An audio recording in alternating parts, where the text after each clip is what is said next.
this video starts a little bit differently because, as you may know, LG has had some issues with their YouTube reviews this year. When LG provided my review sample for this video, I got to work as always, testing the display, taking some measurements, playing some games, and I found it very pleasurable to use, as you'll learn in just a moment. However, the PR team that actually provided this sample then started emailing me asking for some previews of the video. It's a little bit out of the ordinary and it caught me off guard, so of course I said no. But then they kept following up and saying, no, we really need to see this before it goes up. I say no, but they keep going, keep going, keep going. At this point, I got pretty angry, to be honest with you, and I just ended up leaving this for a couple of months. Nobody tells me how to do a review. You can send me a reviewer's guide, you can point out a few different features, but you don't get input on the review. You can't comment on it before it goes up.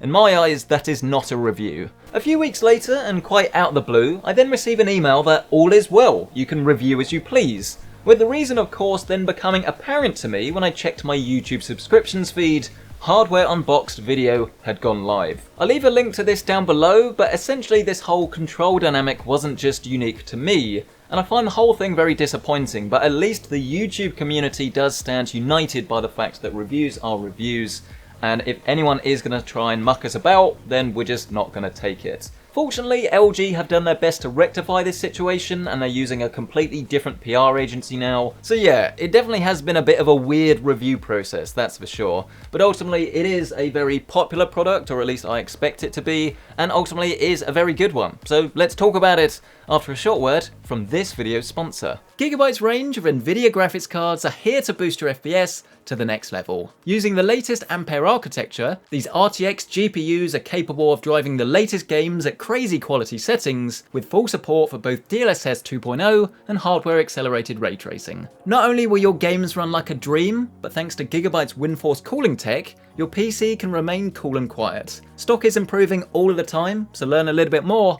with that link down below.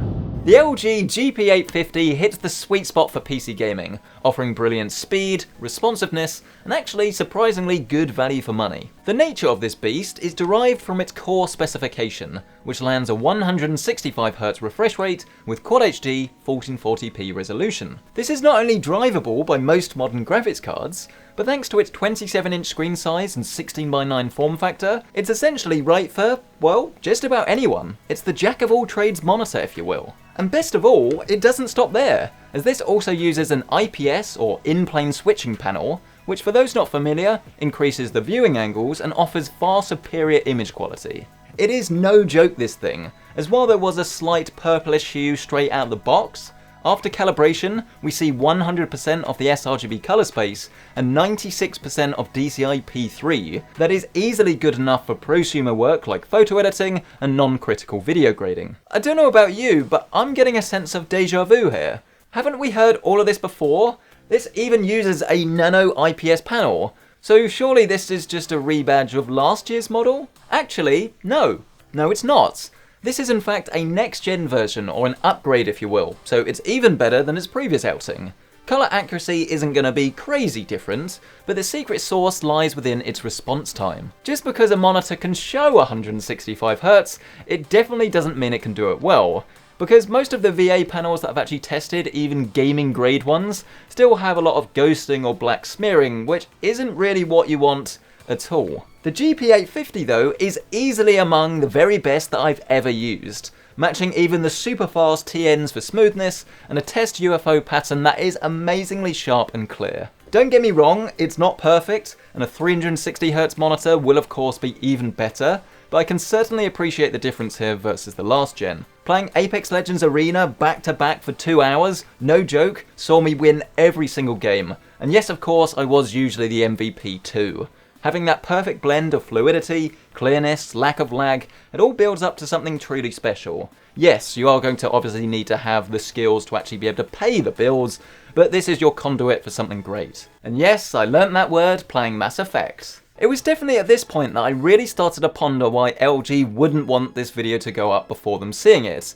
What were they trying to hide if everything was so good? But ultimately, I think it's just down to the fact that the older model wasn't really that much worse. It was the same price, same refresh rate, very similar image quality, but it just wasn't quite as fast in terms of blur. But not in a way that would ever cost you a game, it would just be a mild irritation. I think if there was less than £50 difference in it, I'd get the newer one, but then maybe if it was 70, 80, £100, then to be honest, get the older model. At this stage, we really haven't talked about any faults, have we? This is a 10 out of 10 perfect display, right?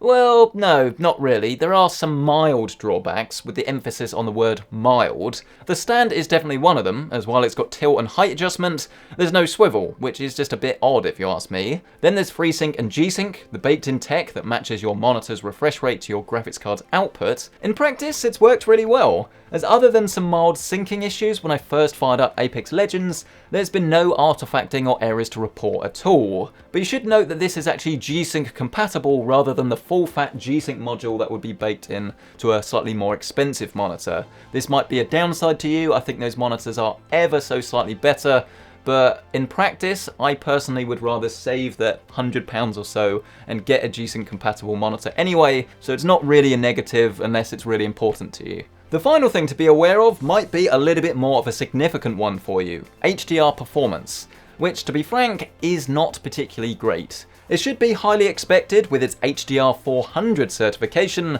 but it is definitely no less annoying when this is labelled as an HDR display. It just doesn't have the high brightness, nor a proper zoned dimming system to make your images pack the punch that you'll find in the very best displays. But for me, this is fine, as once again, you're just not paying for any of these fancy features either. So while it definitely will be annoying in certain single player games that have the option and it doesn't really do anything, for competitive multiplayer gaming, or those that just want to get the best value from their display, you're really not going to care at all. So yeah, in terms of negatives, there's not really anything major to report.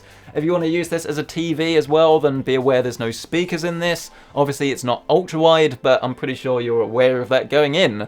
This really is a kick-ass display, and I think for anyone that does want the true jack of all trades display and you want it to do everything really well, then the GP850 does come highly recommended.